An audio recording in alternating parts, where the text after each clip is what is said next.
Guys, and welcome to my channel. Can you believe that we are almost in October? Oh my gosh. So I thought I would sit here really fast and do just an intro, sit down intro to my DIY video for these like potion bottle things that I made. And so just really quickly, like, this is kind of like a little preview of what my home decor looks like for Halloween / fall. I'll be doing a video for that as well, but I'm kind of hesitant to do that because I don't get too crazy with my decor. I like to have my decor be something that's my Halloween decor and my fall decor. I like it to be transitional because then Christmas comes and taking everything down and putting everything up, it just gets kind of time consuming.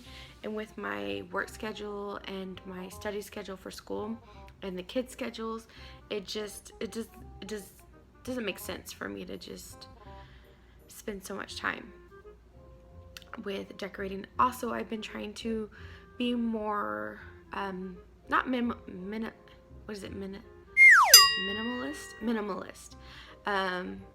I do like to have things, but I'm kind of getting to the point where I'm not wanting these things to control my life. And so I always, like, before I buy something, I try to be aware of what I'm buying and thinking of, do I have a place for this? Can I envision it in my home? And not just mindless buying, and making sure that what I have in my home has a purpose and has meaning to it. And that's just to keep away from clutter, because I find that I focus better and I do better with less clutter. It's just easier when you have kids and you have a busy schedule. Why have clutter in your life?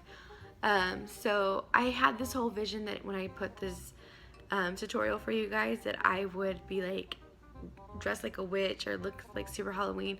In honesty, like, we're in the last week of September still. I'm very funny about having certain things out. The fact that I already have Halloween stuff out and it's not even October yet, it's kind of like, oh my god, that's so weird for me, because I'm one of those persons, like, I don't put decorations out for Halloween or fall until October, and I don't even normally burn like candles or any type of scent that smells fall like until October.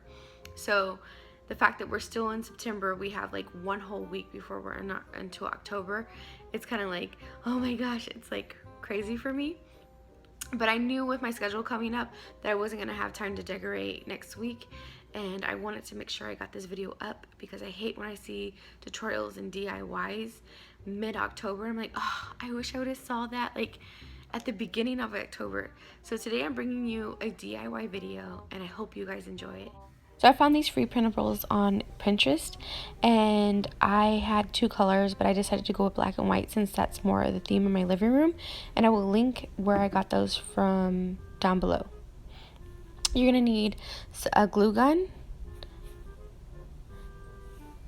some glue sticks, some acrylic paint. This is like an all-purpose acrylic paint that I got from Hobby Lobby, but I'm sure you can use spray paint if you needed to.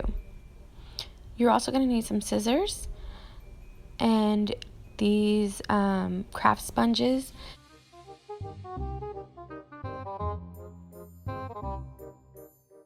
I also got this rub and buff, and it comes in different colors. I chose silver because it goes best with my decor, but you can get it in copper and other tones. I have some school glue, but if you have Mod Podge, then you don't need the school glue. And then because I didn't have Mod Podge, I used this heavy duty tape, packing tape.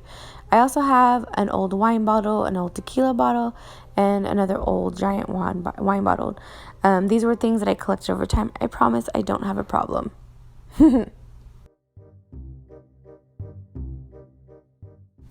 So once you cut out the label that you want, I was really excited about this one. It says Witch's Brew. You're going to figure out where exactly you want to place it on the bottle. And keep in mind that whatever your bottle like has etched in it, like that said Hornitos on the side, it's going to pop up in the design of the bottle. So just kind of keep that in mind, like all that little stuff, it'll pop up in the design of the bottle. So I was just trying to figure out here if I wanted it in the back of the bottle or if I want it in the front. Eventually I ended up decided that I wanted it in the front of the bottle.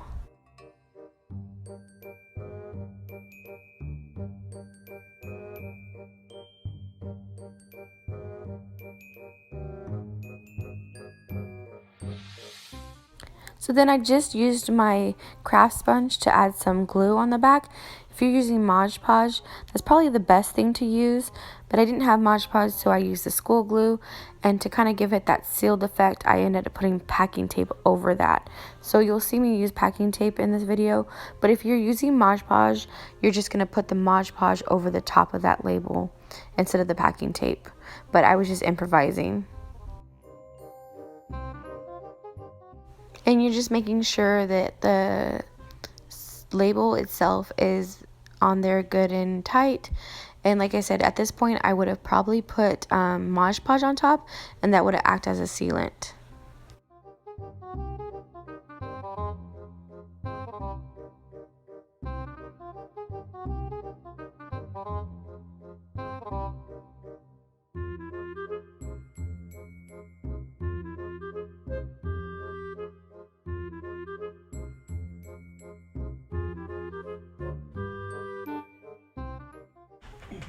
So now I'm just adding some glue on the edge, or I'm using my hot glue to add some glue on the edges of the label. This doesn't have to be perfect.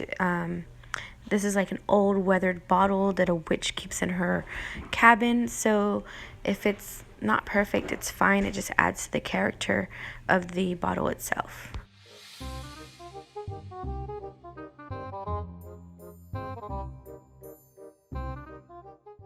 So now what I'm doing is I'm just using the hot glue gun to trace out a design off of the label itself.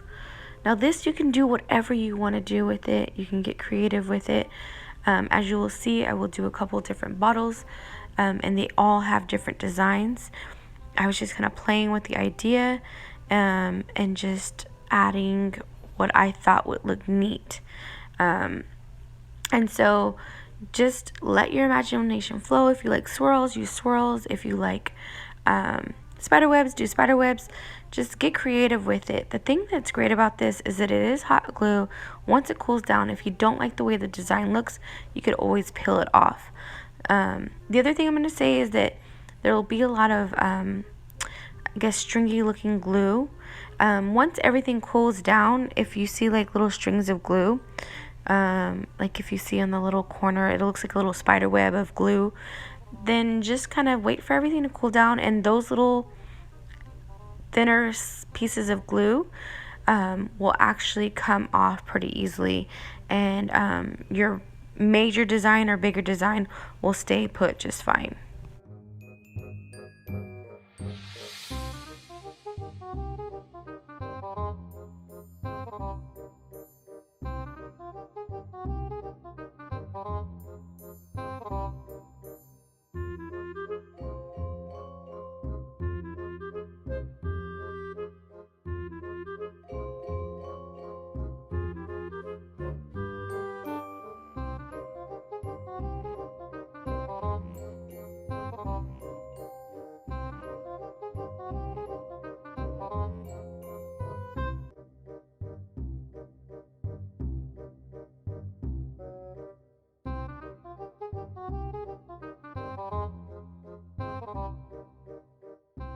So this is what it looks like after I've done all the glue to it. I'm actually pretty impressed with it. I actually like the way it looks without the paint on it, but I'm gonna let it cool, and then I'm gonna add the black acrylic paint to the top.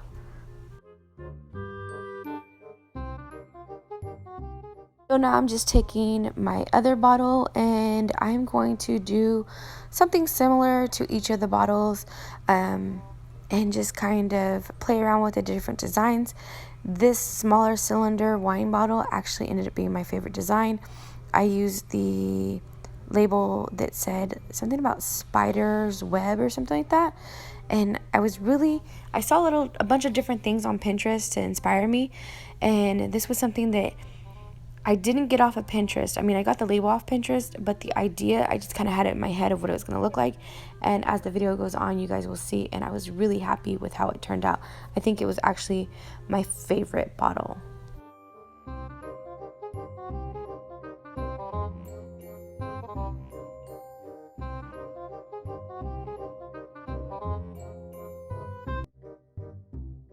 So here are what the bottles look like with the different designs. We have one that says Witch's Brew, one that says Deadly Poison, and one that says Web of Spiders.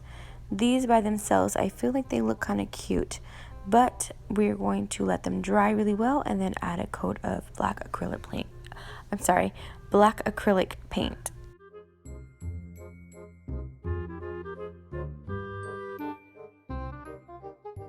And so here is what they look like with the paint on them. Again, you could just leave this as is and not add the rub and buff, but I'm going to let these dry for 24 hours and then I will go to the next step, which is adding rub and buff. So after letting them dry for 24 hours, this is what they look like, and I'm getting them ready to rub and buff. But I just wanted to get you guys an idea of what they look like without the rub and buff. Like I said, you can go and do this without the rub and buff. I just like the extra depth that the rub and buff gives it. So again, I'm using the silver rub and buff. Make sure that you put on some gloves when you're applying the rub and buff, and just remember to use just a dab at a time of the actual rub and buff itself. I had never used rub and buff before this project, so I kind of got a little crazy at the beginning, but then I realized just a dab will do you, and the project will come out really nice if you just use a little bit. And you just have to play around with the design and the amount of rubber buff you use. I was really sloppy with mine, and I just kind of put it everywhere because, I mean, this is a witch's brew, and so I'm imagining it being in a old cabinet. So, I mean, this bottle's seen some wear and tear, even though it's just a old Hornitos bottle. So you just kind of get creative. It doesn't have to be perfect, and that's what I really liked about this project, was it didn't have to be perfect. And here is what the bottles look like after I finished putting the rub and buff. I really like the depth that it gave it.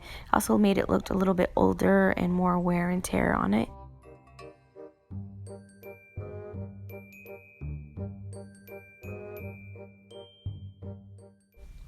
Well, that is all I have for you guys today. If you like this video, please make sure to give it a thumbs up. And if you have not yet done so, please subscribe. It really helps me out, and I will see you guys in the next one.